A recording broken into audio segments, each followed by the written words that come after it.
नमस्कार, मैं हूं पवन त्यागी। मोदी सरकार जब से आई है वो आप देख रहे हैं कि वंशवाद, परिवारवाद, भाई भतीजावाद इसको मिटाने में लगी हुई है और इसकी शुरुआत मोदी जी ने खुद अपने सांसदों से की थी। आपको याद होगा कि जब 2014 में मोदी जी पहली बार प्रधानमंत्री बने थे तो सभी सांसदों को यह निर्देश दिए थे कि वो अपने प्रतिनिधि अगर बनाए हैं तो उसमें कोई भी रिलेशनशिप नहीं होनी चाहिए। और इसकी शुरुआत हुई और हमेशा से मोदी जी की कोशिश है कि सत्ता में बैठे हुए जो भी लोग हैं, चाहे वो उनके मंत्रिमंडल के लोग हों, फिर चाहे वो संगठन के लोग हों, इस बात का ध्यान रखें कि इसमें कोई भी इस तरह से भाई भतीजावाद के लिए कोई जगह ना हो। आम लोगों को प्रतिनिधित्व इसमें मिलना चाहिए जिसमें कोई रेफरेंस के लिए जगह नहीं है। अब इसी में जब सारे प्रणाली को मोदी जी ठीक करने में लगे हुए हैं तो सवाल यह उठ रहा है कि जुडिशरी इस सुधार में अछूती क्यों रहे। यह सवाल मोदी जी का नहीं है, यह सवाल सरकार का भी नहीं है, यह सवाल आम पब्लिक का था कि जब सारी चीजों में देश में सुधार लिया जा रहा है, यहां तक कि अपने सांसदों, मंत्रियों और संगठन में भारतीय जनता पार्टी भाई भतीजावाद को खत्म कर रही है, वंशवाद को खत्म कर रही है। और उनका कहना यह है कि जिसके अंदर काबिलियत है वो अपनी काबिलियत के बेस पे आगे बढ़े, ना कि वो किसी का बेटा है या किसी परिवार या घराने से आता है, इसको लेकर वो आगे बढ़े। और यही बात पूरे देश के अंदर उठ रही थी कि जो हमारी ये न्यायपालिका है, इस न्यायपालिका में जो 1993 के बाद से कोलिजियम सिस्टम है, इस कोलिजियम सिस्टम में ये भाई भतीजावाद क्यों, जज का बेटा ही जज क्यों, या जज ही जज को रेफरेंस करते हैं और उनको सेलेक्ट करते हैं, ये क्यों? क्या जिन जजों को सेलेक्ट किया जा रहा है कोलिजियम के द्वारा, उनके अलावा जो वकील हैं या जो उनके अलावा जो जज हैं देश के अंदर जो हाई कोर्ट में अपनी नौकरी कर रहे हैं, उनमें से कोई ऐसा नहीं है जो सुप्रीम कोर्ट का जज बनाया जा सके? यह सवाल जब पब्लिक का उठा तो सरकार ने इस पर संज्ञान लिया। और इस बात को देखो, इस बात की गंभीरता इसी से आप समझिए कि मोदी सरकार का जो पार्ट 2 है उसमें कानून मंत्री तक को बदल दिया गया, क्योंकि जो सुधार मोदी जी करना चाहते हैं वो ये करना चाहते हैं कि जो देश की पब्लिक चाहती है उसको धरातल पे उतारना। और कहीं ना कहीं कानून मंत्रालय के तहत ये सब चीजें आती हैं, तो क्यों ना जुडिशरी में भी मूलभूत ये सुविधा और सुधार किए जाने चाहिए। इसको लेकर जब मोदी सरकार ने अपनी मंशा जाहिर कर दी, उसके बावजूद भी सुप्रीम कोर्ट केंद्र सरकार से टकरा कर और उनको यह दिखाने की कोशिश कर रहा है कि सुप्रीम हम हैं। इसमें मोदी सरकार की तरफ से मंशा साफ कर दी गई। जिस तरह से हमने देखा किरेन रिजिजू जी जो कानून मंत्री हैं, उनके बयान आए, उन्होंने स्पष्ट कर दिया कि भाई हम इस कोलिजियम सिस्टम से खुश नहीं हैं, इसमें बदलाव देश चाहता है, देश की जनता चाहती है। यह मंशा किसी मंत्री की नहीं है, यह मंशा देश के प्रधानमंत्री की भी नहीं है, यह मंशा आम पब्लिक की है। और इसका पता आप लगा सकते हैं जिस तरह से सोशल मीडिया पर आम पब्लिक के व्यूज हैं, मीडिया में जिसकी चर्चा है, आम जनता यह देखना चाहती है कि जिनके ऊपर हमें भरोसा है कि वो न्याय करेंगे, क्या वो खुद पारदर्शी हैं। इसको लेकर जब सवाल उठा और कोलिजियम पर जब सवाल उठा तो सुप्रीम कोर्ट ने टकराव की प्रक्रिया शुरू कर दी। फाइल भेजी गई, फिर उस फाइल को वो सोचते हैं कि सरकार साइन कर ही देगी, तो सुप्रीम कोर्ट के मंसूबे वो विफल हो गए। सरकार ने वो फाइल लौटा दी और अब तो हालत यह है कि केंद्र सरकार ने तीसरी बार भी कई बार नामित किए हुए नामों को लौटा दिया है। इस बार मोदी सरकार ने जो मैं ये कहूंगा कि गुगली फेंकी है, अब उसमें ये जो लोग ये सोचते हैं कि जज का बेटा ही जज बन जाएगा, अब वो नहीं चलने वाला। सरकार ने अपनी तरफ से भी कुछ नाम भेज दिए हैं और अपनी तरफ से नाम भेजते हुए बाकायदा ये पूछा है कि देखिए कोलिजियम से आप चुनाव करेंगे, हमें कोई इसमें नहीं कहना है कि आपकी बात ठीक है, जब तक कानून में परिवर्तन नहीं होता है तो आप कोलिजियम से चुनाव करेंगे, लेकिन क्या कोलिजियम हमारे भेजे हुए नाम पर चर्चा नहीं करेगा? क्या हमारे द्वारा भेजे गए नाम सभी खराब हैं? अब इस पर जब टिप्पणी मांगी गई है और इसके लिए अब जब कोलिजियम के पाले में गेंद जो मैं कहूंगा गई है, इसके बाद जो कोलिजियम सिस्टम है, जो सुप्रीम कोर्ट है, उसके पास कोई कारण बचा नहीं है कि वो इस फाइल को रिजेक्ट कर दे। कंडेम्ड की बात करते हैं, इसमें ये कहा जाता है कि सब जो है ये आप जो है इसमें अवमानना की बात करेंगे, लो कंटेंट किसके खिलाफ है ये आप करेंगे, और लो का कंटेंट किसके खिलाफ करेंगे, सुप्रीम कोर्ट में ये डलवा दिया जाता है, किसके खिलाफ डलाएंगे, पीएम मोदी के खिलाफ, कानून मंत्री के खिलाफ, या फिर देश के उपराष्ट्रपति के खिलाफ, क्योंकि इसकी शुरुआत तो देश के उपराष्ट्रपति ने भी कर दी।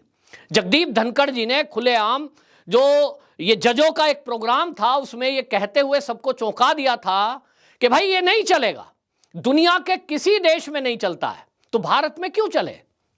और जब उन्होंने राज्यसभा में ये बयान दे दिया फिर तो ये एक समझ लीजिए ऑफिशियल डॉक्यूमेंट बन गया, ये हमेशा के लिए बन गया। क्या उनके खिलाफ कंटेम्प्ट डलेगा? क्या देश के जो राष्ट्रपति हैं द्रौपदी मुर्मू, जब उन्होंने ये कहा कि ये जो न्याय प्रणाली आज की है इससे आम पब्लिक और गरीबों को न्याय मिलने में देरी हो रही है, इस पर सुप्रीम कोर्ट अपनी कितनी भी दलीलें रखे कि साहब केस पुराने हैं, वो तो हमसे पहले के हैं, लेकिन सवाल यह है कि जो 1993 तक चल रहा था वो वापस अब क्यों नहीं चल सकता। तो केंद्र सरकार ने जो अपनी तरफ से फाइल अब लौटाते हुए और अपनी तरफ से जो नाम भेजे हैं, देखना यह होगा कि अब ये कोलिजियम उनमें से किन्हीं नाम को सिलेक्ट करेगा या सभी नामों को रिजेक्ट करेगा। जहां तक अब है ये सीधा हो गया है कि भाई आपने मान लीजिए 10 नाम को लेकर के सरकार पर दबाव बनाने की कोशिश की है, एक बार, 2 बार, तीसरी बार आप नाम भेज रहे हैं, आखिरकार क्यों? आपको बता दूं असली मुद्दा क्या है कि उसमें जो अभी कोलिजियम की तरफ से सरकार को फाइल भेजी गई उसके अंदर एक नाम है जिसको लेकर के ये जो है ज्यादातर लग रहा है कि जिसके ऊपर ये लग रहा है कि ऑब्जेक्शन है। वो ऑब्जेक्शन किस नाम के लेकर है? वो है बीएन कृपाल। 2018 में पहली बार इनका नाम भेजा गया बीएन कृपाल का और कहा गया कि इनको जो है हाई कोर्ट का जज बनाया जाए। इनके लिए आईबी की रिपोर्ट ये कहती है कि क्योंकि ये गे हैं और इनका गे पार्टनर एक विदेशी है। यहां इतना तक नहीं है कि गे है उसका पार्टनर विदेशी है तो ना बनाया जाए। लेफ्ट विंग तो यही चाहती है कि भाई हम एक उदाहरण प्रस्तुत करें कि साहब हमने तो गे होने वाले व्यक्ति को भी स्वीकार किया है, कल को हम सीजेआई तक बना देंगे। लेकिन जब आईबी रिपोर्ट ये कह रही है कि क्योंकि गे का पार्टनर एक विदेशी व्यक्ति वो है जिसको लेकर सुरक्षा कारणों से आईबी की क्लियरेंस नहीं है, तो बार बार उनका नाम भेजकर ये कोलिजियम सरकार पर दबाव क्यों बना रहा है? क्यों नहीं इस नाम को हटाकर बाकी के नाम दिए जा रहे हैं? यह एक बहुत बड़ा सवाल है। क्या आईबी की रिपोर्ट को दरकिनार कर दिया जाए? सरकार फिर किस काम की रह गई है कि भाई आप किसी को भी लाएंगे और सरकार आंख बंद करके केवल हस्ताक्षर कर देगी? ऐसा अगर चलते रहने दिया गया तब फिर सवाल यह उठेगा कि जो मोदी सरकार भाई भतीजावाद अपनी पार्टी के अंदर नहीं कर रही है, सरकार में जो नुमाइंदे हैं उनके अंदर से उन्होंने खत्म कर दिया है। और इससे बड़ा उदाहरण क्या होगा? मोदी जी की सगी भतीजी, उसको सबसे निचला स्तर अगर मैं चुनाव में कहूं तो वो निगम पार्षद है, एक छोटी सी इकाई नगर निगम की, और उसमें भतीजी को टिकट नहीं मिलता है अहमदाबाद से। ये जो सुप्रीम कोर्ट है इसको समझना चाहिए कि देश का प्रधानमंत्री और भारतीय जनता पार्टी में सबसे बड़ा कद माननीय नरेंद्र मोदी और उनकी बहन को इस भाई भतीजावाद के अलग रखने के कारण वो डिजर्व करती हैं, उसके बाद भी उनको निगम पार्षद का टिकट तक नहीं मिलता है क्योंकि वो एक पार्टी के कार्यकर्ता की भतीजी है। एक व्यक्ति अपने घर से, अपने जीवन से, अपने परिवार से यह उदाहरण सेट कर रहा है कि उस परिवार का कोई व्यक्ति सरकार में कहीं किसी ओहदे पर नहीं है, अपने बेस पर वो जहां जहां हैं भाई बहन वो हैं। तब अगर कोई व्यक्ति अपने भाई भतीजों को लाभ नहीं दे रहा है, पार्टी के बड़े बड़े लीडर हैं जिनके बेटे आज राजनीति में एक्टिव हैं, वो विधायक और सांसद बनने की योग्यता भी रखते हैं, उसके बावजूद उनको टिकट नहीं मिल रहा है और या उनको मंत्रिमंडल नहीं मिल रहा है, ऐसे व्यक्ति से आप उम्मीद कर रहे हैं कि वो किसी एक विभाग को इसलिए छोड़ देगा कि वो अपने आप को सुप्रीम समझते हैं, तो वो गलत होंगे। मोदी जी की वर्किंग स्टाइल है, और वो वर्किंग स्टाइल यही है कि वो अपने से शुरू करते हैं लेकिन उसको नीचे तक लाते हैं। तो देश के अंदर एक सवाल उठ रहा है कि न्याय प्रणाली में ये जिद क्यों? न्याय प्रणाली में जो जुडिशरी सिस्टम है, जो ये कोलिजियम सिस्टम है, ये इसमें ऐसा क्यों चलना चाहिए कि जज का बेटा ही जज बनेगा? ऐसे कई उदाहरण है, मैं अगर नाम लेने की शुरुआत करूंगा तो लंबी लिस्ट है कि कहीं वो प्रैक्टिस करते थे, और आपको बताऊंगा ऐसा है कि किसी के पिता जज बन गए हैं तो वो अपने बेटा या बेटी को पहले कहेंगे भाई LLB कर लो, वकालत करो, कुछ दिन हाई कोर्ट में, फिर वो हाई कोर्ट के जज, फिर जल्दी वो सुप्रीम कोर्ट के जज। एक पूरा एक सिस्टम है। इस सिस्टम में बाकी के लिए बाद में जगह है, पहले परिवारवाद को जगह है। ये सवाल जब उठता है तो देश के अंदर इसको लेकर आक्रोश है, और यह बात देश की सुप्रीम कोर्ट को समझ लेनी चाहिए कि जो ये मुद्दा है, ये सरकार या ये मोदी या ये केवल भाजपा का मुद्दा नहीं है, ये देश की आवाज है। और अब देश की आवाज पे अब ये कोलिजियम को ये निर्णय करना है कि वो अपनी जिद पर अड़ा रहता है या वो सरकार की मंशा के मुताबिक आम आदमी जो आम परिवारों से कहीं से आए हैं। अब इससे बड़ा उदाहरण आप देखें क्या होगा। हमारे देश में 2 बड़ी पोस्ट हैं, देश की राष्ट्रपति द्रौपदी मुर्मू। क्या बैकग्राउंड है उनका? क्या कोई उनके पिताजी राजनीति में बहुत बड़े कहीं पावर रखते थे? उनके परिवार से कोई मंत्री था? निश्चित रूप से नहीं। आम टीचर का काम करती थी। आज वो देश की राष्ट्रपति हैं और भारतीय जनता पार्टी ने उनको वहां तक पहुंचाया है। जिस पार्टी की विचारधारा यह है कि जगदीप धनखड़ एक सामान्य परिवार से आने वाले किसान परिवार के व्यक्ति, और वो जुडिशरी से जुड़े हुए, वकालत करी उन्होंने सुप्रीम कोर्ट में, उनको आज उपराष्ट्रपति तक बना दिया गया है। क्या इसके पीछे कारण यह है कि जगदीप धनखड़ जी के पिताजी कहीं बहुत बड़े ऐसे राजनीति में आदमी थे, RSS के आदमी थे, भारतीय जनता पार्टी से जुड़े थे? निश्चित रूप से नहीं।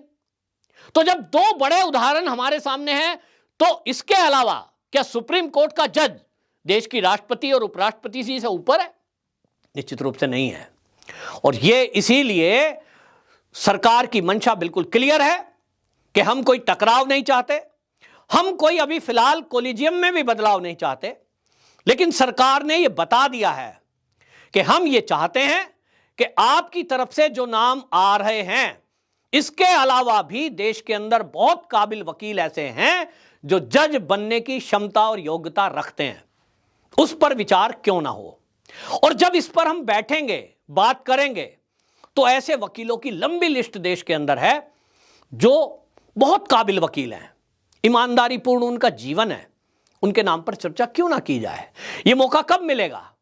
वो मौका तब मिलेगा जब सरकार की तरफ से भी कुछ भेजे हुए नामों पर चर्चा हो सकेगी, क्योंकि सरकार के अंदर जो जनप्रतिनिधि हैं, सांसद हैं, उन तक जनता की आवाज पहुंचती है। मोदी सरकार ने ये जो इस समय फाइलों को वापस किया है और कोलिजियम पर अपनी तरफ से जो नाम भेजे हैं, इसमें कुछ नाम ऐसे हैं जो सूत्र हैं वो ये बताते हैं कि इसमें कोलिजियम वालों को कुछ दिक्कत हो सकती है, लेकिन सरकार ने साफ कर दिया है कि आप हमारे नाम नहीं चुनोगे तो देखते हैं फिर ये टकराव कब तक चलता है। कानून बदलने की बात सुप्रीम कोर्ट ने की थी, तो सरकार ने यह भी साफ कर दिया कि कानून को बिना बदले भी यहां एक रास्ता निकाला जा सकता है। जिन नामों पर सरकार में ऑब्जेक्शन है और उसके पीछे कारण है, जैसे मैंने आपको नाम बता दिया BN कृपाल का, कारण है IB की रिपोर्ट है, तो आप कम से कम ऑब्जेक्शनल नामों पे तो विचार करेंगे। और फिर सरकार जिन काबिल वकीलों को ये चाहती है कि इनको भी जज के बारे में विचार किया जाए और इनको भी जज बनाया जाए, देखते हैं अब इस पे सुप्रीम कोर्ट क्या करता है। फिलहाल पेच फंस गया है, और इस पेच के बारे में हालांकि CJI ने एक हिंट दिया था, क्योंकि सॉलिसिटर जनरल जब ये फाइल वापसी को लेकर गए थे तो इस बार CJI ने एक टिप्पणी की थी कि अगली बार जब आएंगे तो आप मुस्कुराते हुए आएंगे। इशारा है, लगता है कि सरकार के कुछ नाम जो भेजे गए हैं उसमें, और पहले जो कोलिजियम के नाम भेजे गए हैं उसमें से एक फाइनल लिस्ट जब तैयार होगी तो उसमें वो लोग जज बनेंगे जिन पर ना तो कोलिजियम को कोई दिक्कत होगी और ना सरकार को कोई ऑब्जेक्शन होगा। फिलहाल बदलाव की एक शुरुआत हुई है और यह देश की जनता चाहती है। अब देखते हैं इसमें सुप्रीम कोर्ट का क्या रुख होगा। वंदे मातरम।